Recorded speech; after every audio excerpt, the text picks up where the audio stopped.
partager avec vous la parole de Dieu. Et je crois que plus que jamais, on a besoin, nous chrétiens, de se nourrir de la parole. Amen. On se nourrit de beaucoup de choses dans le monde. On se nourrit du mondial, de la Coupe du Monde. Ça, on a été nourri jusqu'au moment de la défaite de la France. Après, le reste ne nous intéresse pas trop. Mais disons qu'il y a toutes sortes de choses qui viennent encombrer notre esprit, notre cœur, notre attention. Mais l'important pour un chrétien, c'est de trouver le temps de se placer devant Dieu et de se nourrir de sa parole. Amen. Avant de partager avec vous la parole de Dieu, j'aimerais vous donner quelques nouvelles de ce qui se passe dans le monde au niveau de l'évangélisation et de l'œuvre de Dieu. Il y a des nouvelles qui sont réjouissantes et puis il y a des nouvelles tristes. Je commencerai par les nouvelles tristes. J'ai reçu ce matin un coup de téléphone de bonheur. Le frère responsable de l'œuvre de Russie m'appelait. Il était en larmes au téléphone et il me disait que son épouse était au plus mal. Ça fait des années maintenant qu'elle était sous assistance respiratoire, une femme de 44 ans, mère de 4 enfants, et elle a lutté pendant des années. Une femme fidèle, une femme de Dieu. 24 heures sur 24, elle était alimentée en oxygène et sa santé se dégradait régulièrement.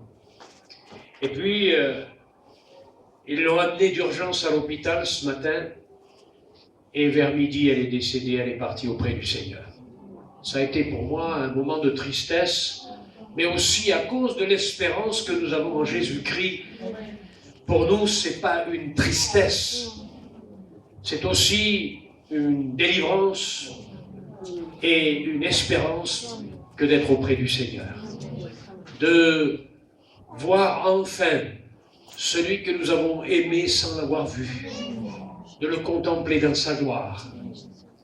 On le voit comme au travers d'un miroir, nous dit la parole de Dieu. Et vous savez, les miroirs d'autrefois, les miroirs du temps de Paul, n'étaient pas les miroirs d'aujourd'hui qui reflètent à la perfection votre image. Il s'agissait simplement de plaques de bronze polies qui reflétaient plus ou moins votre image. C'est pourquoi l'apôtre Paul dit que nous voyons comme au travers d'un miroir, de ces fameux miroirs qui ne donnaient pas une image parfaite. Et dans notre chair, à cause de la chair, à cause de nos yeux, à cause de notre intelligence limitée, de notre entendement et de notre connaissance limitée, nous ne connaissons qu'en partie et nous ne voyons qu'en partie. Mais lorsque ce qui est partiel aura disparu, ce qui est parfait apparaîtra. Et nous verrons.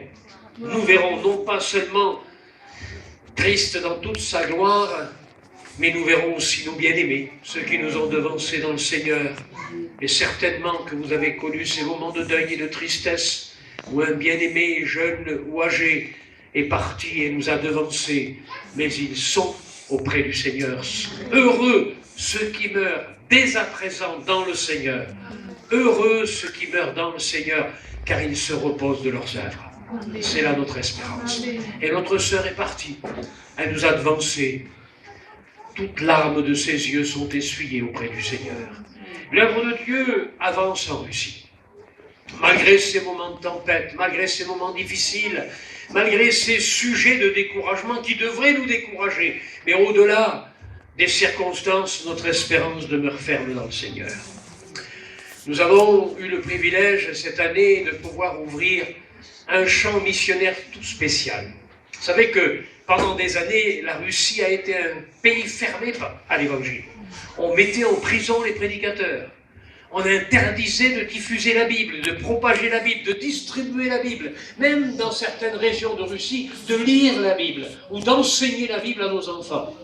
C'était un pays communiste, fermé à la parole de Dieu, un de ces pays dont la dictature persécutait les chrétiens. Et puis, depuis la perestroïka, c'est-à-dire depuis 1990, les frontières se sont ouvertes, et puis l'évangile a commencé à pénétrer dans ce pays avec puissance. Il y avait des hommes qui prêchaient l'évangile, J'ai rencontré des hommes qui ont fait 12 ans et 14 ans de prison à cause de l'évangile. Vous savez, on est heureux, hein. On a des petits bobos, on a des petits soucis, des fois on n'arrive pas bien à finir le mois, on a quelques problèmes avec la voiture qui ne démarre pas. Mais qu'est-ce que c'est que cela? Ces persécutions ou disons, ces obstacles dans la vie qui ne devraient pas influencer notre vie chrétienne et puis qui, quelquefois, malgré tout, eh bien, amènent chez nous une certaine rébellion. Laissez-moi vous dire une chose, des hommes sont passés et passent encore aujourd'hui par le feu. Ils sont passés par des années de prison, des années de persécution, certains même par la mort dans les prisons. Et aujourd'hui encore, des hommes sont arrêtés, mis en prison. Je regardais des images qui m'ont été envoyées d'Irak, où on voyait 6 hommes chrétiens en Irak, crucifiés par les djihadistes, par des fanatiques islamiques qui ont crucifié les chrétiens dans la région de Mossoul. Ils les ont mis à mort en les crucifiant. Dans une autre région, on a brûlé une église avec 150 personnes, 150 chrétiens qui s'étaient réfugiés dans l'église, pensant qu'éventuellement ils n'allaient pas brûler l'église. Et on a brûlé l'église avec les 150 chrétiens. Dans le monde, il y a de la persécution. En Syrie, en Irak, dans tous ces pays totalitaires, en Iran. La semaine dernière, 3 pasteurs ont été mis en prison en Iran. Nous sommes des pasteurs, nous avons la vie facile, on ne manque pas de grand-chose. Et nos chrétiens, quelquefois, boudent la réunion parce qu'il y a du vent, parce qu'il pleut, parce qu'on est fatigué, ou parce qu'éventuellement il y a un beau film à la télé.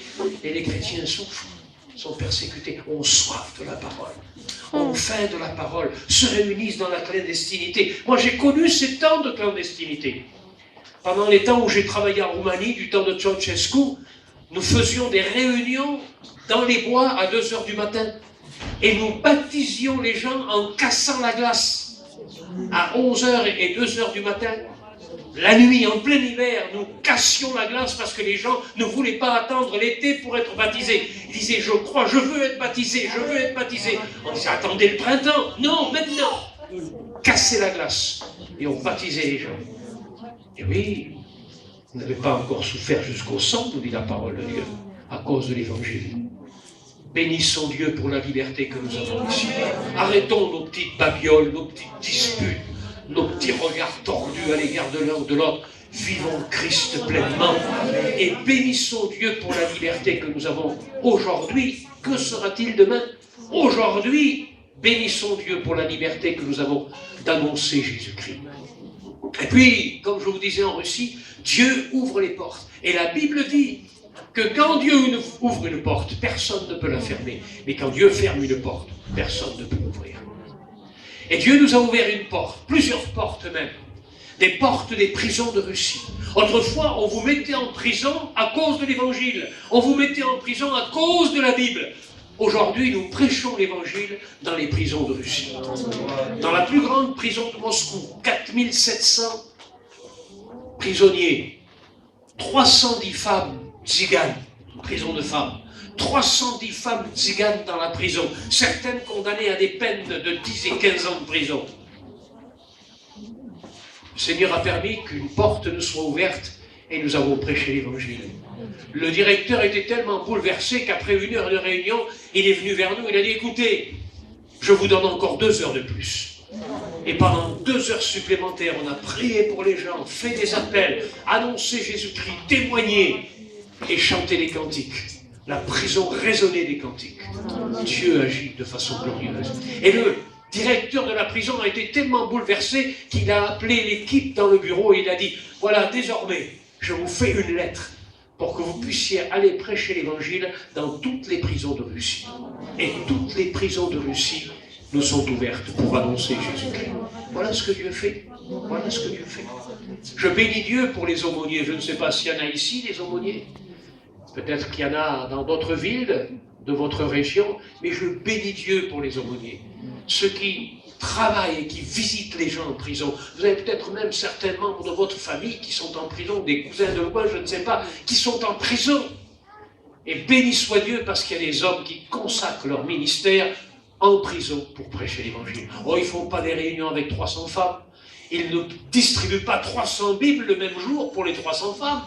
Non, mais même si c'est pour une âme, lorsqu'une porte de cellule s'ouvre et que l'évangile pénètre, le Saint-Esprit agit de façon glorieuse. C'est dans ces endroits de détresse, des endroits où il n'y a plus d'espérance. Les gens qui ont commis des choses abominables, ou même quelques larcins seulement, peut-être que quelques mois de prison, quelques années, ou peut-être des dizaines d'années. Toujours est-il, c'est que quand on est derrière les barreaux, on réfléchit. Et on pense aux enfants, on pense à l'épouse, on pense à la famille, et puis on est là enfermé, seul, face à soi-même. Et c'est là que lorsque le message de l'évangile est apporté, c'est une porte de prison qui s'ouvre. Et c'est une lumière qui apparaît, et une grâce. Et beaucoup se convertissent en prison. J'ai écouté souvent des témoignages de voyageurs qui se sont convertis en prison, et qui, certains d'entre eux, sont devenus des prédicateurs de l'évangile. Je vous demande de prier particulièrement pour Liova, le mari, serviteur de Dieu, responsable de la Russie, qui vient de perdre son épouse aujourd'hui. Je partirai lundi ou mardi, si je trouve un billet d'avion rapidement, pour Moscou, pour l'encourager, pour être auprès de lui dans cette épreuve, et surtout pour continuer l'œuvre de Dieu. Bon voilà, je voudrais tout de suite venir au sujet que le Seigneur a mis sur mon cœur ce soir. Je sais qu'on a le temps, on est en famille, on est en famille, je viens pas souvent. Alors même si éventuellement je déborde un petit peu sur le programme, eh bien vous ne m'en voudrez pas. Laissons faire. S'il y a une bonne onction, on peut des fois dépasser 10 minutes ou un quart d'heure, c'est pas grave. Ce qui compte, c'est que le Saint-Esprit fasse son œuvre. J'aimerais lire un texte très court dans la parole de Dieu et vous parler de deux personnages de la Bible dont on ne parle pas souvent. On parle surtout de leurs fils, mais on ne parle pas des parents. Et pourtant, bien souvent, les parents ont un rôle important à jouer. Et si même demain un fils devient un grand prédicateur de l'évangile, comme Billy Graham l'a été, il ne faut pas oublier que pendant des années, le papa et la maman de Billy Graham et une vieille sœur de l'église ont prié et jeûné pour que Billy Graham se convertisse et qu'il devienne ce qu'il est devenu aujourd'hui. Vous avez tous entendu parler de Billy Graham, ce grand évangéliste, un homme de Dieu extraordinaire, l'homme qui est resté le même, il n'a pas changé. Moi, j'ai connu Billy Graham dans les années 50, lorsqu'il faisait ses campagnes aux États-Unis. Je ne l'ai pas connu personnellement, mais j'ai assisté à ses campagnes, j'ai vu ses campagnes dans des films ou à la télévision. Et aujourd'hui, il est resté le même, il n'a jamais changé, il n'a jamais bougé. Et je crois qu'un homme de Dieu ne doit pas changer. On n'a pas à s'adapter, à se moderniser, à essayer de jouer les superstars avec l'évangile. Restons simples, restons les mêmes, restons les mêmes. Restons les mêmes. Soyons des instruments entre les mains du Seigneur. Eh bien, il y a deux personnes. Un homme et une femme, un couple. Un couple comme peut-être votre couple. Un couple tout simple. Un couple dont on ne parle que très peu dans la Bible, mais qui a un impact sur ma vie, sur mon cœur. Lorsque j'ai médité ces quelques versets, ça m'a profondément touché. Et je me suis dit, mais pourquoi n'y aurait-il pas des couples comme ça parmi nous? Pourquoi est-ce que Dieu ne se servirait pas de couple ce soir, comme il y en a peut-être parmi nous ici ce soir? Des hommes, des femmes, du commun, tout simple, dont on ne parle pas, dont on ignore peut-être même la présence quelquefois dans l'église, on passe à côté d'eux, on les connaît de vue, sans plus. Des couples ordinaires, des gens ordinaires. Moi je crois que Dieu se sert de gens ordinaires pour faire des choses extraordinaires. Est-ce que vous êtes d'accord avec moi? Dieu se sert de gens ordinaires. Il n'y a pas plus ordinaire que ce qu'on est nous. On est des voyageurs, on est des pauvres gitans, on est quoi? Qu'est-ce qu'on est? On n'est pas des gens ordinaires, Quand on passe dans la rue, les gens nous regardent vraiment comme des gens ordinaires. Mais Dieu, le regard de Dieu n'est pas ordinaire sur nous. Et Dieu se sert de gens ordinaires pour faire des choses extraordinaires. Alors on lit simplement ce texte, ce premier verset dans le livre de l'Exode, Ancien Testament, au chapitre 2 et au verset 1. Juste ce verset. Un homme de la maison de Lévi avait pris pour femme une fille de Lévi. Cette femme devint en espoir et enfanta un fils. Elle vit qu'il était beau et elle le cacha pendant 3 mois. Amen. Un homme de la tribu de Lévi. On connaît son nom. Il y a quelquefois dans la parole de Dieu des anonymes. Qui connaît le nom du petit garçon qui a spontanément remis entre les mains de Jésus 5 pains et 2 poissons? On ne connaît pas son nom. Mais Dieu s'est servi d'un anonyme, d'un petit garçon dont on ne connaît pas le nom. Dieu s'est servi de lui pour nourrir une multitude. On ne connaît pas le nom de cette petite jeune fille qui était dans la maison de Naaman, cette petite esclave. Elle était déracinée, elle était loin de son père, loin de sa mère. Elle était dans la maison d'un étranger, sur une terre étrangère. Et elle devait penser à sa petite famille. Mais elle avait un message. On ne connaît pas son nom, mais elle a su servir Dieu à sa manière. Est-ce que vous comprenez cela? Dieu se sert des anonymes, Dieu se sert des gens ordinaires pour faire des choses extraordinaires. Et Dieu va se servir de ce couple pour faire des choses extraordinaires. D'abord, Dieu, on a l'impression qu'il va déjà préparer ce couple de façon peut-être particulière. Vous savez qu'il n'y a pas de hasard avec Dieu. Et même les noms des personnages que l'on trouve dans la Bible ont une signification. Et ce n'est pas du hasard. Parce que le hasard n'existe pas avec Dieu. Dieu met tout en règle et chaque point, chaque détail est programmé dans le grand ordinateur du ciel.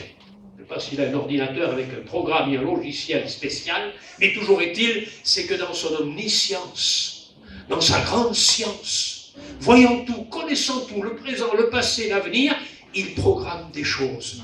Et il a posé ses regards sur ce couple. Et un nom leur a été donné.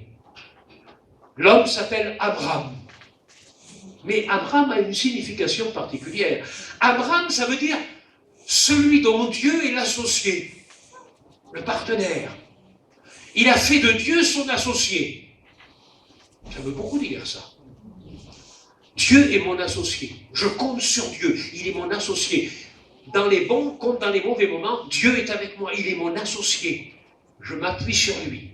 Je peux compter sur lui. Et puis, la femme, qui devient son épouse, s'appelle Jochebed. Et Jochebed a une signification particulière. Ça veut dire celle qui cherche la gloire de Dieu. Quel beau couple. Comment voulez-vous pas qu'il réussisse, ce couple? Le mari est un homme dont Dieu est l'associé. Quelles que soient les circonstances, il peut s'appuyer sur Dieu. Et l'épouse, elle s'appelle Jochebed, c'est-à-dire qu'en définitive, elle cherche le royaume de Dieu et sa justice, premièrement, et elle sait que toutes choses lui seront données par-dessus. Pourtant, les circonstances ne sont pas favorables. Vous connaissez l'histoire. Vous vous rappelez que du temps de Jacob, de Joseph, avec ses frères, se sont retrouvés en Égypte, et que, dans la bienveillance du pharaon de l'époque, il leur a donné une terre qui s'appelle Goshen. Goshen, ça veut dire terre de soleil. C'était beau, c'était très poétique. C'était une terre fertile pour les troupeaux. C'était une terre où ils devaient vivre heureux. Et ils ont multiplié, ils ont grandi pendant 400 ans. Et puis, comme toujours, vous savez, les choses changent. Les politiques se succèdent les unes après les autres et ne sont pas toujours favorables. Et les pharaons se sont succédés les uns après les autres et ils ont commencé à regarder ce peuple avec mépris, avec dédain, et ils ont commencé à le persécuter. Pendant 400 ans, le peuple a souffert. Les premières années, tout allait bien. Le pharaon, qui était en quelque sorte l'ami des Hébreux, et l'ami de Joseph, puisque Joseph était le premier ministre, a été favorable aux Hébreux. Et tout allait bien. Ils ont prospéré, ils se sont enrichis, ils ont construit des villes, ils ont progressé dans la multiplication de leurs troupeaux, ils étaient bénis par Dieu. Mais Dieu avait un plan. Dieu avait prophétisé et avait dit à Abraham, ton peuple sera 400 ans dans une terre étrangère, mais j'enverrai un consolateur. j'enverrai un libérateur. Et vous connaissez le libérateur, nous allons juste en parler un petit peu ce soir, mais je voudrais mettre surtout l'accent sur Abraham et Jochebed. Quel beau couple. Que Dieu fasse que parmi nous, il y ait des Abraham et des Jochebed. Pourquoi pas? Ma sœur, tu peux être une Jochebed ce soir. Mon frère, tu peux être un Abraham ce soir. Et puis, avec la grâce et l'action de Dieu dans ta vie, dans ton couple, dans ton foyer, voir des choses qui te paraissent peut-être ordinaires au départ, devenir extraordinaires. Parce que Dieu peut se servir de toi. Ce qui est extraordinaire, c'est que malgré les circonstances, malgré l'opposition, parce qu'il y avait de l'opposition, et puis les gens commençaient à perdre espoir. Comme dit l'apôtre Pierre dans son épître, lorsqu'il dit « Mais où est la promesse de son avènement? Depuis que nos pères sont morts, on parle toujours de son retour, mais où est la promesse de son avènement ?» Il y en a qui réagissent comme ça, même aujourd'hui dans l'Église. Et vous savez ce qu'ils disent? « Oui, mais ça fait combien de temps qu'on nous parle du retour de Jésus? Alors tu penses, quand est-ce qu'il va venir ?» C'est vrai qu'il y a des chrétiens qui réagissent comme ça. C'est triste. Mais savez-vous ce que dit l'apôtre Paul? Pourtant, il l'a dit il y a 2000 ans. Il est plus près de nous aujourd'hui que lorsque nous avons cru. Et ça, j'y crois. Moi, ça fait plus de 50 ans que j'ai rencontré le Seigneur. Je m'attendais au retour du Seigneur le lendemain de ma conversion. J'ai donné mon cœur à Dieu. J'étais tellement, si vous voulez, imprégné de la parole que j'avais reçue, de la grâce de Dieu, de la découverte de Jésus-Christ dans ma vie, et que lorsque j'entendais parler du retour du Seigneur, mais il me semblait qu'il allait venir le soir même. Et j'étais prêt, je disais, Seigneur, tu viens ce soir. Et j'en parlais, le Seigneur revient, le Seigneur revient. Ça fait 50 ans que je prêche que le Seigneur revient. Mais laissez-moi vous dire une chose, si Dieu me prête vie encore 50 ans, je continuerai à prêcher que le Seigneur revient. Parce que de toute façon, il l'a promis et il reviendra. Mais les gens avaient perdu espoir. Ils avaient perdu espoir. Ça fait 400 ans qu'on traîne la galère. Ça fait 400 ans qu'on fait des briques. Ça fait 400 ans qu'on est oppressé par l'Égyptien. Ça fait 400 ans qu'on prend des coups. Ça fait 400 ans qu'il n'y a aucune lumière qui n'apparaît. La terre de Goshen est devenue une terre de ténèbres. La terre de lumière est devenue une terre de ténèbres et de souffrance. Et le peuple était dans la souffrance. Ils étaient découragés. Mais Abraham et Jochebed restaient confiants dans le Seigneur. Laissez-moi vous dire une chose. Restez confiants dans le Seigneur en toutes circonstances. Ne vous découragez pas. Ne regardez pas aux circonstances. Ne regardez pas à ce qui se passe autour de vous. Ne regardez pas aux épreuves. La Bible dit que même l'épreuve de notre vie, l'épreuve de notre foi est plus précieuse que l'or périssable. Car elle nous rapproche de Dieu, elle nous fait découvrir une dimension de Dieu que nous ne connaissions pas auparavant. Et alors que les autres perdaient la foi, alors que les autres étaient découragés, alors que les autres se rebellaient, peut-être que même certains se révoltaient contre Dieu, en disant « Où est le Dieu d'Abraham et d'Isaac? Il n'a jamais existé, ils nous ont menti, ils nous ont trompés. Regardez la situation dans laquelle nous sommes. » Abraham et Jochebed, eux, demeuraient dans la foi. Demeuraient dans la foi. C'est ça, un couple qui aime Dieu. C'est ça, un couple qui sert Dieu. Et c'est ça, un couple sur lequel les regards de Dieu se portent. Les regards de Dieu se portent. Ils sont de la tribu de Lévi. La tribu de Lévi, à ce moment-là, ce n'est rien du tout. Ce n'est pas encore une tribu particulière qui a été choisie, qui a été sélectionnée, qui a été mise à part pour un sacerdoce spécial. Et laissez-moi vous dire une chose. Ma sœur, mon frère, on n'est pas tous appelés à monter sur ce pupitre et à prêcher l'évangile, mais nous sommes tous appelés à un sacerdoce royal. C'est la Bible qui le dit. Nous avons reçu un sacerdoce royal. Un sacerdoce royal. Pas seulement un petit service, pas seulement un petit sacerdoce, non pas seulement une petite occupation, un sacerdoce royal. Nous servons le roi des rois, le Seigneur des seigneurs. C'est pas n'importe qui. Tu es un serviteur, une servante de Jésus-Christ. Tu as reçu un sacerdoce royal. La Bible dit même que nous sommes une nation sainte. Nous sommes une nation sainte. Un peuple élu. On est fiers, hein? Moi, je connais un petit peu les Catalans, ils sont fiers d'être Catalans, les Espagnols. Ah non, nous, on est fiers d'être Espagnols. Alors, les Manouches, c'est même pas la peine, c'est les meilleurs. Hein. Et alors, les Roms, alors là, les Roms, ne parlez pas. Mais chacun est fier de sa race. Et c'est normal, c'est légitime. On est fiers. Soyez talent. Mais laissez-moi vous dire une chose. Soyez encore plus fiers d'être de la race des élus de Dieu. Fierté de savoir que Dieu est avec nous. De savoir que Dieu est pour nous. Et si Dieu est pour nous, qui sera contre nous? Abraham est un homme qui connaît Dieu. Et s'il s'appelle Abraham, c'est-à-dire que Dieu est son allié, Dieu est son allié, il a fait alliance avec Dieu. Quand on a un allié, on peut compter sur lui. Rappelez-vous, pour les plus vieux d'entre nous, peut-être qu'il n'y en a pas beaucoup aujourd'hui, mais en 1944, alors que la France était sous la botte nazie, que toute l'Europe était écrasée par les Allemands, heureusement que nous avions des alliés. Et en juin 1944, les alliés sont venus. Ils ont débarqué en Normandie. Les alliés sont venus pour délivrer ceux avec qui ils avaient fait alliance. Ils ont débarqué venant d'Australie, venant d'Angleterre, venant du Canada, venant des États-Unis, des GI, des jeunes hommes qui sont venus se battre dans un pays étranger, dans une langue étrangère, pour une cause qui n'était pas la leur. Ils sont venus parce qu'ils étaient des alliés. Laissez-moi vous dire une chose, Dieu, lui, n'est pas étranger à nous, il est notre allié.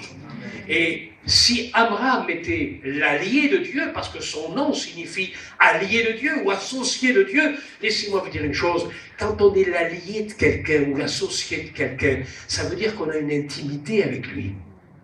On a une intimité.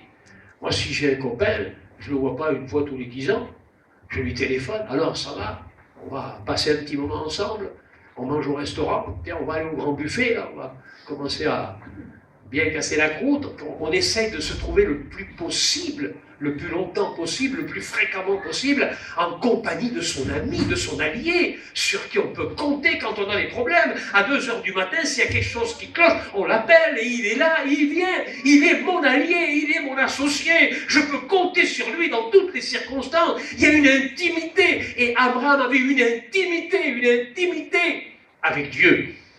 Et le couple, c'est ça. Lorsque le mari a une intimité avec Dieu, ça marche. Quelles que soient les tempêtes, quelles que soient les circonstances. Maintenant, quand il n'y a que l'épouse qui se bat, qui lutte, et puis qui pleure, et puis qui est comme la Déborah qui est en train de combattre pour la bonne cause de Dieu, et puis que le roi, lui, il se sauve, alors ça ne va pas. Ça ne va pas. Il faut qu'il y ait des Déborah. Mais il faut qu'il y ait des Josué parmi nous. Est-ce que vous comprenez ce que je veux dire? Il faut qu'il y ait des Déborah. Merci Seigneur pour les Déborah, mais merci Seigneur aussi pour les Josué. Merci Seigneur pour les Abraham. Il était l'allié de Dieu. Et il savait que quelles que soient les circonstances par lesquelles il était en train de passer, il pouvait compter sur Dieu. Quel couple merveilleux! Un petit couple de rien, un couple ordinaire. Mais pour Dieu, un couple extraordinaire. Et c'est là que Dieu est en train de mettre en place tout ce qui sera nécessaire, tous les éléments, tous les ingrédients nécessaires pour qu'un jour vienne le libérateur. Ne fais pas les choses au hasard, Dieu. Et tu peux être demain le vase que Dieu veut se servir pour apporter la bénédiction autour de toi. Dieu veut se servir de toi. Dieu veut se servir de la petite sœur ordinaire pour apporter la bénédiction, du petit frère ordinaire. Il ne se sert pas toujours des pasteurs. Moi, je me rappelle, lorsque j'ai rencontré le Seigneur, c'était au travers de la musique. Un ami m'a donné un disque, c'était de la musique de jazz, de Django Reinhardt, mais c'était des chrétiens qui jouaient. Alors j'ai dit, tiens, c'est pas mal cette musique-là. C'était pas du flamenco, hein, c'était de la musique swing de cantique, hein, la musique des manouches, là, qui jouait des cantiques, en jazz un peu. Et j'ai dit, mais où est-ce qu'on peut avoir un disque comme ça? Il m'a dit, c'est des manouches qui l'ont là-bas, des petits manouches, je sais pas. Alors j'ai cherché ces petits manouches, je les ai trouvés. Et puis quand je suis rentré dans la caravane, au lieu de me donner un disque, il a commencé à me parler de Dieu. C'était pas un pasteur. C'était un simple chrétien, un chrétien ordinaire. Mais il n'y a pas de chrétien ordinaire. Mais pour nous, c'était des ordinaires. C'était même des gens très ordinaires. Quand j'ai vu ces manouches-là, je me dis, qu'est-ce que c'est que ces gens-là? Qu'est-ce qu'ils vont m'apporter? Il ne savait pas parler, il ne savait même pas lire. Il a fallu qu'il me donne la Bible pour me faire lire des versets parce qu'il ne savait pas lire. Mais il connaissait le Seigneur. C'était un Abraham qui était l'allié de Dieu. Il avait vécu une expérience avec le Seigneur. Et il m'a parlé du Seigneur. Et mon cœur a été troublé. Je suis rentré chez moi. J'ai commencé à lire la Bible qu'il m'a offerte pour cette première fois. Et j'ai lu cette Bible jusqu'à 4 heures du matin.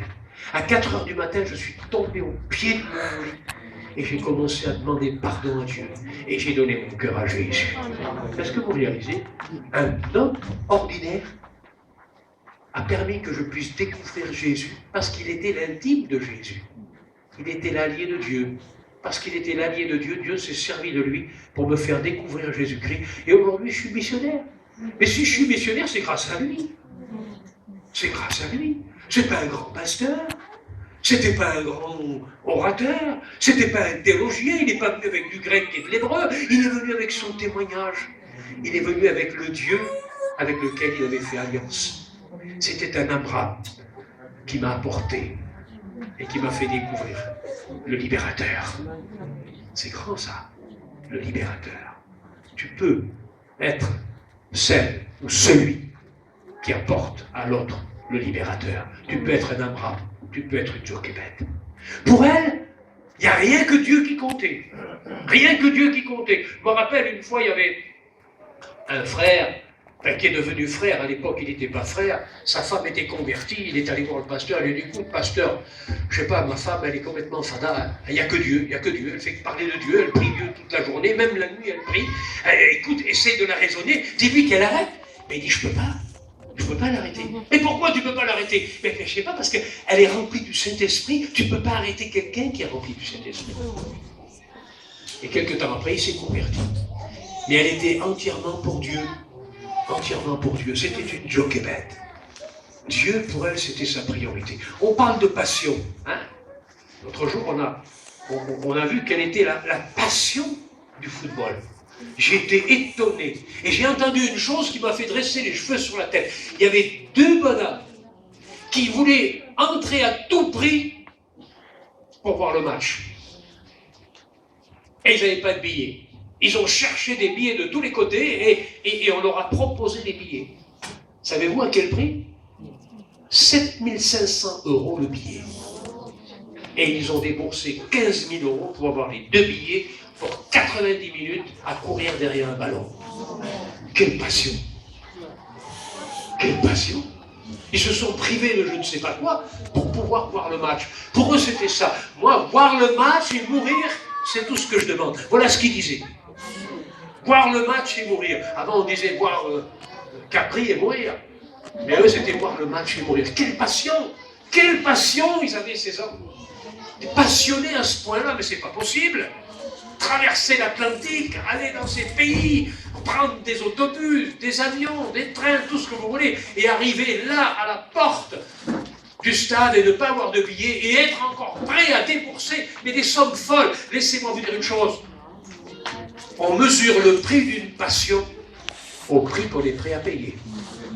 On mesure le prix d'une passion au prix qu'on est prêt à payer. Et il y a des hommes, pour leur passion pour Christ, ont été capables de payer le prix fort et de mourir à cause de la cause de Christ. C'était Paul.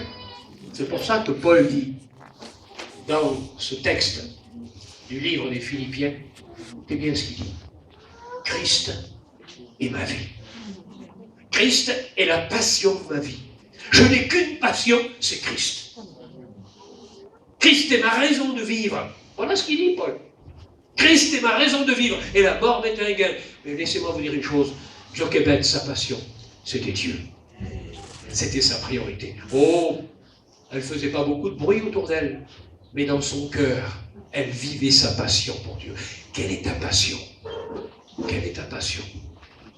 Quelle est ta passion pour Dieu? Est-ce que tu serais capable de mesurer ta passion en regardant le prix que tu serais prêt à payer pour ta passion? Et les gens qui, à cause de leur passion pour Christ, connaissent la torture, les chaînes, comme Paul l'a connu, comme d'autres l'ont connu, passionnés de Christ. Christ est ma vie. Christ est ma passion. Christ est ma raison de vivre. Pour moi, vivre, c'est Christ. dirait une autre version, car la mort est un gain. Et puis,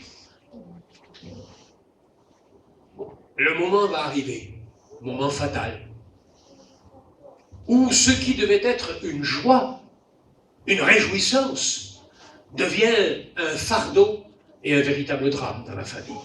Ils ont déjà 2 enfants, un garçon et une fille, le choix du roi. Pourquoi en avoir d'autres? Mais Dieu, c'est lui qui décide. Pourquoi en avoir d'autres? Un garçon, une fille, mais on a tout ce qu'il faut, on ne manque de rien. Et puis tu sais, les circonstances sont tellement difficiles, il vaut mieux plus avoir d'enfants. Autrefois, chez les voyageurs, il y a beaucoup d'enfants. Je me rappelle, j'ai connu des familles, 14, 15, 17 enfants. Maintenant, quand il y en a 1 ou 2, c'est pas mal déjà. On essaye de limiter, à cause justement aussi de ces difficultés que l'on a pour faire face aux choses de la vie, et puis en même temps pour apporter l'éducation à ses enfants, un avenir, et puis l'avenir est tellement incertain, et c'était certainement ce que devaient penser toutes les mamans des Hébreux à Goshen, en se disant quoi? On va avoir des enfants pour faire quoi? Pour faire quoi? Pour faire des esclaves d'eux? Pour les faire souffrir? Pour vivre ce que nous vivons nous? Pour qu'ils n'aient point d'espérance comme nous n'avons point d'espérance? Eux, ils avaient 2 enfants, un qui s'appelait Aaron, et l'autre s'appelait Myriam. Myriam, c'était une petite Rézémène, vous savez. Je la vois devant moi. C'était la plus vieille. Aaron était beaucoup plus jeune. Il avait peut-être 7 ou 8 ans. Et puis, Jochebed va vers son mari, et puis lui dit, tu sais, nous allons avoir un heureux ou difficile événement. Mais ils sont d'accord tous les 2. Ils craignent Dieu. Vous savez, aujourd'hui, certains auraient vite trouvé des solutions, parce que certains ne respectent pas la vie. Mais Abraham et Jochebed aiment ce que Dieu donne et respectent la vie. Et un chrétien est appelé à respecter la vie.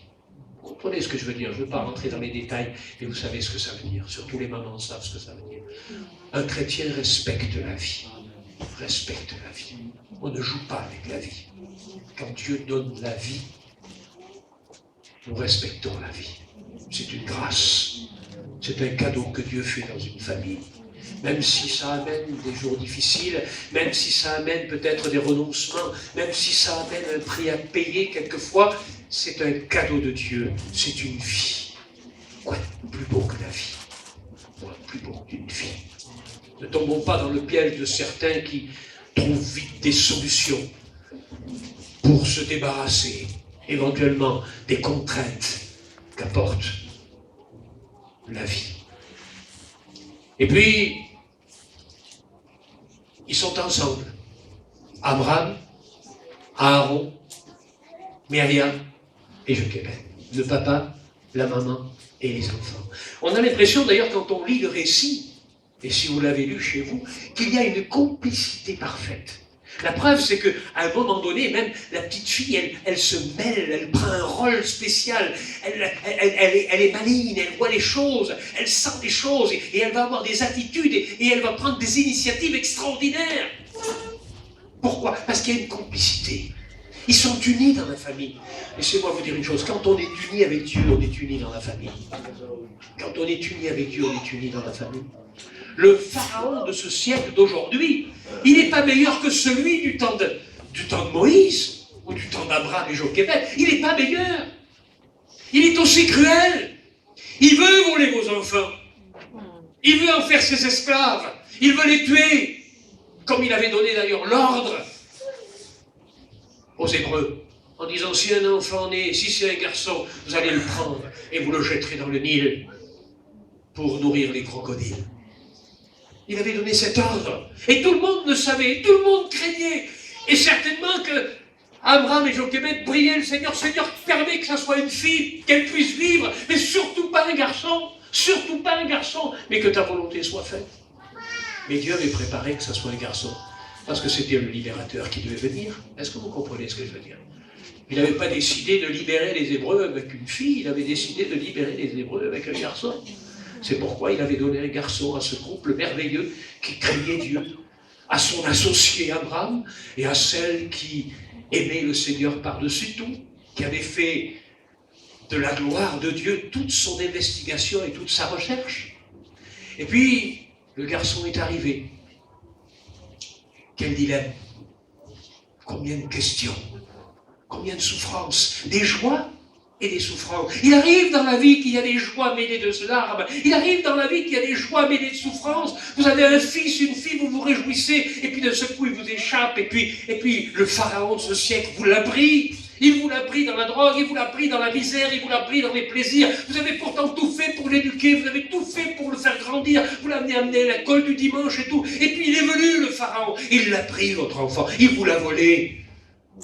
La Bible dit dans l'évangile de Jean, chapitre 10, que le voleur ne vient que pour égorger, dérober, détruire, tuer, assassiner. Et c'est ce que faisait le pharaon.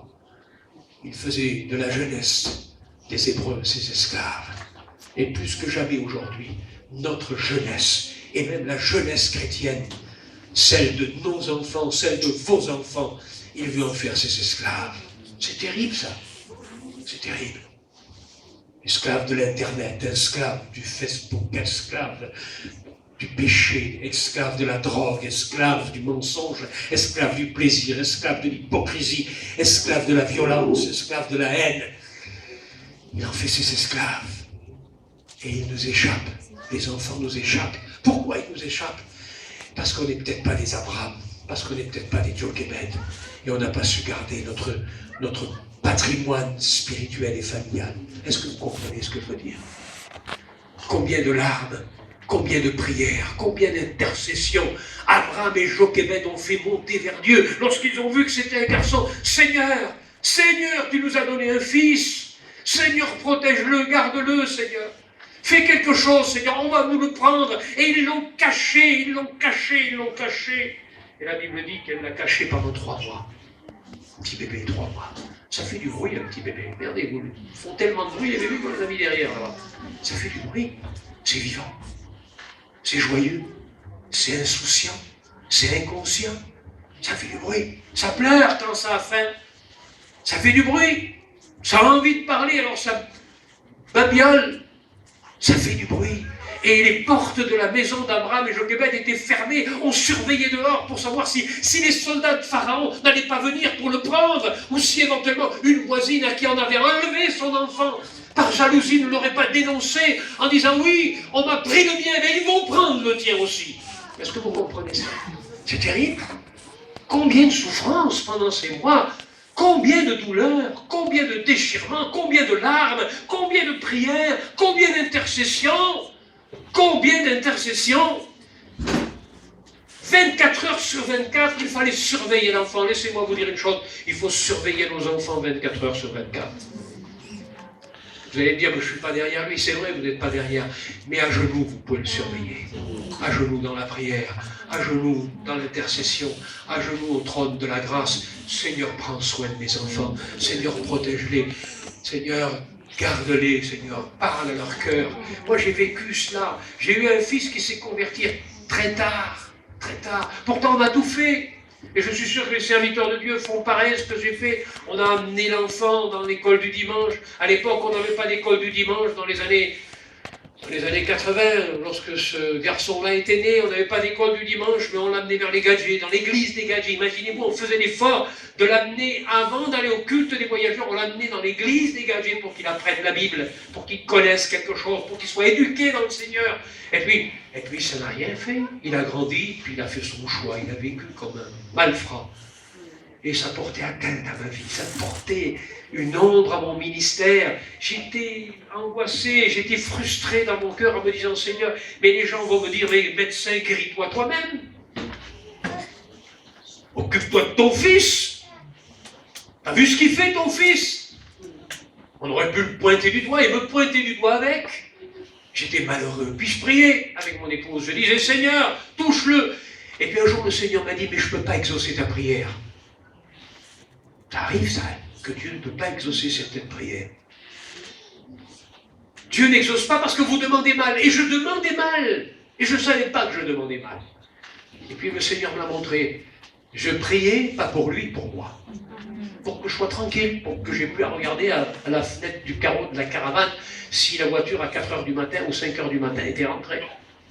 Pour savoir s'il était venu sous ou s'il était encore en bonne santé. J'étais là pour moi, pour moi, pour moi. Et puis j'avais tellement honte de ce qu'il faisait que je priais pour moi. Je voulais qu'il se convertisse pour que je sois tranquille. Et le Seigneur, un soir, m'a fait voir, non pas un songe, mais un rêve. Peut-être que c'était un songe, je ne sais pas. Et dans ce rêve, j'ai vu mon fils au fond d'une fosse. Il y avait des serpents, il y avait des démons, il y avait du feu, c'était quelque chose d'affreux, épouvantable. Je ne souhaite à personne de voir une image aussi terrible. Et puis je voyais mon fils qui criait vers moi, qui me tendait la main. Et puis moi je ne pouvais pas lui attraper la main, je ne pouvais rien faire. Je sentais qu'il s'enfonçait tous les jours davantage. Et c'était terrible. Et à ce moment-là, j'ai changé ma prière. J'ai plus eu un regard de pitié sur moi-même. J'ai eu un regard de compassion sur lui. Et j'ai dit, Seigneur, arrache-le à l'enfer. Mon ministère, c'est rien, je n'ai rien à faire. Ma vie, c'est rien, je n'ai rien à faire. Mon témoignage, ça m'est égal, mais arrache-le à l'enfer. Arrache-le, Seigneur, je t'en supplie, arrache-le à l'enfer. Et quelques temps après, juste quelques mois après, nous étions à Gien, à la retraite spirituelle. Mon fils n'allait jamais dans les réunions de jeunesse. On avait l'impression qu'il fuyait les réunions de jeunesse pour ne pas se convertir. Il n'y allait jamais. Et un soir, il n'avait pas été à la réunion. Il était parti avec sa voiture. Il pensait qu'il était parti se promener, et puis, son coup de minuit, il frappe à la porte de la caravane. Il dit, ça y est, il vient demander des sous parce qu'il a décidé de partir avec des copains. Je dis, qu'est-ce que c'est? Il me dit, c'est moi. J'ouvre la porte, je regarde dans la pénombre, il me regarde souriant, et puis il me dit, papa, j'ai rencontré le Seigneur. Tout seul,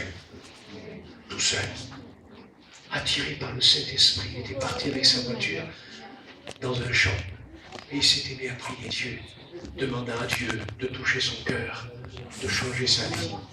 Il a demandé pardon, et sa vie a été changée, transformée par la puissance de Dieu. Dieu avait changé ma prière et Dieu avait changé son cœur.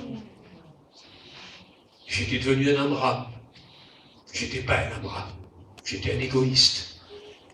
Mais lorsque je suis devenu un Amram, Dieu a exaucé ma prière. Dieu a exaucé notre prière.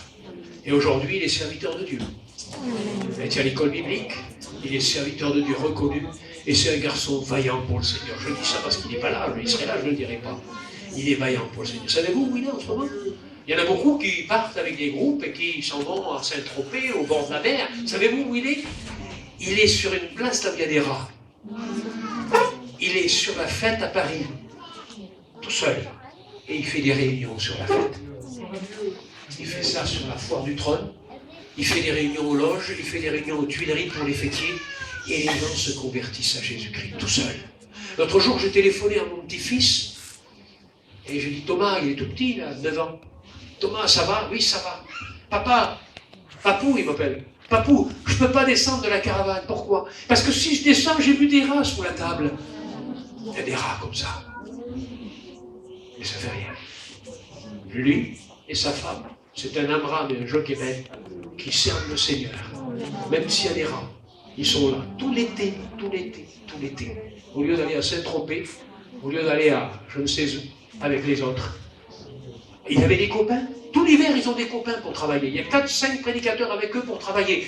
Arrivé le mois de mai, plus un prédicateur ne reste sur les fêtes. Il est resté tout seul depuis le mois de mai pour continuer les réunions.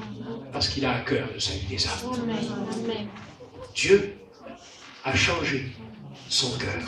Parce qu'il a changé ma prière. Est-ce que vous comprenez cela? Jochebed et Amram ont prié. Ils ont prié, mais à un moment donné, il fallait prendre une décision. Imaginez-vous un petit peu le dilemme, le problème. Il fallait prendre une décision. Il fallait faire un acte de foi, conduit, dirigé par le Saint-Esprit. Un petit garçon qui est là, 3 mois, faire un acte de foi. Alors elle a décidé de prendre une corbeille. Pas grand-chose, un panier, une corbeille en huile de poids. C'est fragile, ça. Quel beau commencement pour un ministère aussi grand que celui de Moïse. Une corbeille d'osier. Alors, vous savez, il y a des gens qui pensent qu'on doit commencer son ministère en Rolls. Ça, c'est aujourd'hui ce qu'on appelle la prédication de l'évangile de prospérité. Vous avez entendu parler de l'évangile de prospérité? Pour eux, cet évangile-là, il faut être riche. Si on n'est pas riche et si on n'est pas bien, si on n'a pas des belles voitures, ça veut dire qu'on n'est pas dans le plan de Dieu. Laissez-moi vous dire une chose, j'ai connu des gens, moi, qui ne mangeaient pas à leur faim, mais qui étaient dans le plan de Dieu. J'ai connu des gens qui dormaient sur des paillasses, mais qui étaient dans les plans de Dieu. Si on peut avoir mieux, tant mieux, mais si on est obligé de passer par là, on est dans le plan de Dieu, c'est ce qui compte. Est-ce que vous comprenez ce que je veux dire? C'est ça. Et ils ont pris une décision ensemble. Ensemble. Parce que les décisions se prennent ensemble dans le foyer. Est-ce que vous êtes d'accord avec moi? Les décisions, ça se prend ensemble. On consulte, on dialogue. Le jour où il n'y a plus de dialogue dans le foyer, c'est la ruine du foyer. C'est la catastrophe. Et il y a beaucoup de foyers qui n'ont plus de dialogue. Même des foyers de chrétiens, hein, ils n'ont plus de dialogue. Passe-moi le sel. La soupe est froide. Je vais chiner. Reviens, t'as fait le café? Oui. Ça va pas loin, le dialogue. C'est même pas du dialogue, ça. C'est même pas du dialogue, c'est le minimum. Et c'est même pas le minimum, c'est le sous-minimum. Il n'y a pas de dialogue, il n'y a pas de partage. Et quand il n'y a plus de partage dans le foyer, quand il n'y a plus d'échange, quand il n'y a plus de dialogue, quand on ne porte pas le fardeau à deux, mais c'est la ruine. Il y en a un qui va se faire écraser par le fardeau. Il y en a un qui va se faire écraser par le fardeau. Parce que quand on est marié comme Abraham et Jochebed, on porte le fardeau ensemble. Quand le bébé pleurait, je suis sûr que M. Abraham prenait le bébé dans ses bras. Parce que la maman était fatiguée. Et puis quand le mari partait travailler, c'était la maman qui s'occupait du bébé. Il y a un partage dans la vie. Un partage, c'est important le partage. C'est important le partage dans la prière, lorsqu'on prie ensemble. Et puis c'est important de prier non pas seulement ensemble, mais devant les enfants. Je suis sûr qu'Abraham et Jochebed ont appris à Aaron et à Myriam à connaître Dieu. À prier Dieu. Et ils ont eu un exemple devant eux. Moi je connais des familles, j'ai demandé une fois à des jeunes, et tes parents ils prient? Non, je ne les ai jamais vus prier. Pourtant ils vivent dans la même caravane. C'est pas comme dans une maison où il y a 7-8 pièces. Ils sont là au 3e étage, les parents ou les enfants, et puis les autres sont en bas. On ne peut pas voir les gens vivre toute la journée, mais quand on est dans une caravane, quand on est dans une 3 pièces, on sait quand même quand ça prie ou quand ça prie pas. On entend prier à travers la porte, on entend supplier, on entend gémir, on entend intercéder pour les enfants, et les enfants entendent ça. Et qu'on le veuille ou non, même s'ils ferment leurs oreilles, ils ne peuvent pas fermer leur cœur, parce que le Saint-Esprit travaille. Est-ce que vous comprenez cela? C'est important ça. Il y a des foyers où on n'entend plus prier, où les enfants n'entendent plus prier. Comment voulez-vous qu'ils prient, les enfants? Les parents ne prient plus. C'est tout juste s'ils lisent la Bible. Ils prennent le petit feuillet, là. Et puis ça y est, amen, Seigneur. Tu nous gardes, hein, tu nous gardes déclistés. Déjà, c'est la prière, voyez-le. Tu nous gardes déclistés, Seigneur. Tu permets qu'on puisse faire un petit peu de levée sur le marché, Seigneur. Qu'on puisse vendre la paire de draps, hein, Seigneur. Et puis qu'on n'ait pas de problème, qu'on n'ait pas de soucis. Puis tu protèges la voiture. On va mettre le Saint-Christophe bientôt sur la voiture pour pas qu'on tombe en panne. Ça va arriver, ça. C'est comme ça maintenant. C'est comme ça. Si c'est ça notre prière, les enfants, ils vont apprendre à prier comme ça. Puis ça ira pas plus loin. Ça n'ira pas plus loin. Mais s'ils voient le père et la mère à genoux devant le petit berceau, en disant, Seigneur, t'as vu, le pharaon, il veut nous le prendre. Seigneur, prends-en soin. Seigneur, tu vois, mon fils, Seigneur, le diable veut le prendre, il veut le prendre dans la drogue, il veut le prendre. Seigneur, prends-en soin. Seigneur, je vais faire une corbeille et puis je vais le mettre dedans, Seigneur. Je vais faire une corbeille et je vais le mettre dedans. La Bible dit, déchargez-vous sur lui de tous vos fardeaux. Laissez-moi vous dire une chose. La Bible ne dit pas, je vais t'aider à porter tes fardeaux. Elle ne dit pas ça, la Bible. Montrez-moi un seul verset où Dieu dit, je vais t'aider à porter tes fardeaux. Non. Elle dit, déchargez-vous sur lui de tous vos fardeaux. Et, il y a une bénédiction. La paix de Dieu qui surpasse toute intelligence comblera vos cœurs et vos pensées en Jésus-Christ. Quelle promesse! Quelle promesse! Déchargez-vous sur lui. Mais il y a des gens, ils veulent toujours porter leur fardeau. Et ils veulent qu'on les aide. Mais le Seigneur n'a pas dit, je vais t'aider. Il a dit, décharge ton fardeau et puis je m'en occupe. Alors c'est ce qu'elle a fait. C'est ce qu'elle a fait. Elle a pris une corbeille et elle a mis un petit bébé dedans. Et elle a dit, Seigneur, je me décharge de ce fardeau. Je ne peux plus le porter, ça fait 3 mois que je le porte. Je ne peux pas, Seigneur. Je sais que tu es mon allié. A dit Abraham, tu en prendras soin. Tu es mon associé, tu es mon allié. Je te demande de prendre soin de mon petit bébé. Et puis elle a dit, je cherche la gloire de Dieu. Fais manifester ta gloire. Et puis ils ont pris la corbeille. Fragile esquive. Comment voulez-vous qu'un simple panier d'osier puisse protéger un enfant des dents des crocodiles? Vous avez vu ça déjà, vous? Vous avez déjà vu les émissions là, sur RMC, à la télé, sur les crocodiles? Hein? 2 coups de dents et vous avalent le berceau, l'enfant et tout ce qu'il y a dedans. Et puis il y a des serpents dans le nez. Moi j'ai vu, au Moyen-Orient, c'est le serpent qui lève la tête là, et qui sont dans l'eau et puis qui sont prêts à attaquer. Et puis il y a les hippopotames. Vous savez ce que c'est qu'un hippopotame? Le simple remous d'un hippopotame, ça vous balance une corbeille en 2 minutes. Mais la foi ferme la gueule des crocodiles. Elle brise la force de l'hippopotame et elle anéantit le venin des serpents. La foi d'Abraham et de Jochebed. Et si même éventuellement il y a des serpents, si même éventuellement il y a des crocodiles qui veulent prendre tes fils et tes filles, la foi que tu peux manifester à l'égard de Dieu fermera la gueule de tous les ennemis. Est-ce que tu comprends cela? Et puis je vous disais que la petite Myriam, elle est Élisabeth. Ah, elle est Élisabeth. Et c'est formidable. Elle a suivi de loin la corbeille, à travers les roseaux. Elle a suivi. Elle a passé, parce que certainement que là où se baignait la fille de Pharaon, il devait y avoir des gardes pour surveiller. C'était normal. La fille de Pharaon, c'était pas n'importe qui, c'était une princesse. On ne laisse pas une princesse se baigner n'importe où, là où il peut y avoir du danger. Il y avait des gardes certainement qui surveillaient. Elle a évité les gardes, elle est maligne. Il n'y a rien qui l'arrête. La foi, rien ne l'arrête. Rien. Les gardes ne peuvent pas l'arrêter. Les jonces lui permettent de se cacher. Elle suit des yeux. La corbeille, elle est là, attentive. Elle participe. Elle est unie à la famille. Elle communie à la famille. Elle est prête à donner son rapport de ce qui va se passer. Mais la foi en Dieu, comme Jochebed, comme exactement Abraham. Elle a foi en Dieu. Elle a appris, toute jeune, par son père et par sa mère, à faire confiance à Dieu. Elle a appris. C'est beau lorsque les enfants font confiance à Dieu. Laissez-moi vous dire une chose. J'ai été horrifié il y a quelque temps par ce que me disait un homme. Et puis il me disait ceci. Oh, tu sais, moi, mes enfants, je ne veux pas qu'ils se convertissent maintenant. Parce qu'il faut qu'ils fassent leur vie, il faut qu'ils goûtent aux choses de la vie. Alors j'achète des belles voitures, j'achète des voitures pour qu'ils s'amusent. C'est un homme qui avait de l'argent, qui s'amuse, qui profite de la vie. Il va à Saint-Tropez. Moi je vais à Saint-Tropez pour que mon petit, ben, il craque là, il s'amuse comme il veut, là, il va dans les boîtes et tout et tout. Il faut qu'il connaisse ça. Après il se convertira. Ah oui, bien sûr. Bien sûr. Est-ce que tu as déjà donné un scorpion à un enfant? Est-ce que tu as donné un serpent à un enfant? Je dis ça, mais pourquoi tu ne donnes pas un scorpion? Parce qu'il faut qu'il connaisse pour qu'il fasse la différence. Mais bien sûr, tu as raison. Donne-lui un serpent pour qu'il sache que le serpent, s'il le pique, il risque de mourir. Tu verras bien, comme ça, il apprendra que le serpent, c'est dangereux. On n'a pas besoin de jeter nos enfants en pâture dans le monde. Ils y vont assez comme ça. Et puis j'ai écouté un témoignage qui m'a fait plaisir.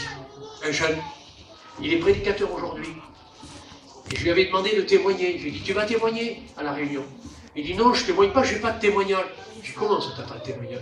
Mais non, il dit, je me suis converti, je suis tombé dans la marmite, exactement comme Obélix, là, vous savez, il est tombé dans la marmite. J'ai grandi chrétien, je suis né chrétien, mes parents étaient chrétiens, j'ai été chrétien à 12 ans, 14 ans, 15 ans, je me suis baptisé à 16 ans, j'ai jamais connu le monde, j'ai jamais fumé une cigarette, j'ai jamais été en boîte de nuit, j'ai jamais bu un verre, je me suis jamais saoulé, j'ai pas de témoignage. Parce qu'il faut avoir vécu dans le monde, il faut être un soulard, il faut être un alcoolique, un drogué pour avoir un témoignage. Mais c'est le plus beau des témoignages. Que Dieu fasse que vos enfants soient comme ça. Que Dieu fasse que vos enfants soient comme ça.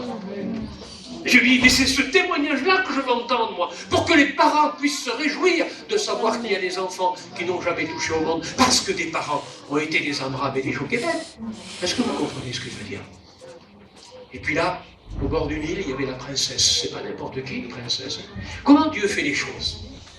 Elle aurait pu voyant l'enfant et voyant que c'était un petit des Hébreux, appelait les soldats et il dit, donc prenez l'enfant là, jetez-le, parce que c'est mon père qui a ordonné que les enfants des Hébreux soient jetés. Regarde le gros crocodile là-bas, allez vas-y, jette-le là-bas, on va voir qu'est-ce qu'il va en faire. En 2 minutes, il va manger l'enfant. Non, Dieu change les circonstances, Dieu change les cœurs. Il a changé le cœur de la princesse. La Bible dit que le cœur des rois est un courant d'eau, il fait ce qu'il veut. Il fait ce qu'il veut, Dieu. Et il peut faire ce qu'il veut ce soir. Il peut changer ton mari, ton fils, ta compagne, il peut changer ton père, ta mère, il peut changer si seulement tu fais confiance.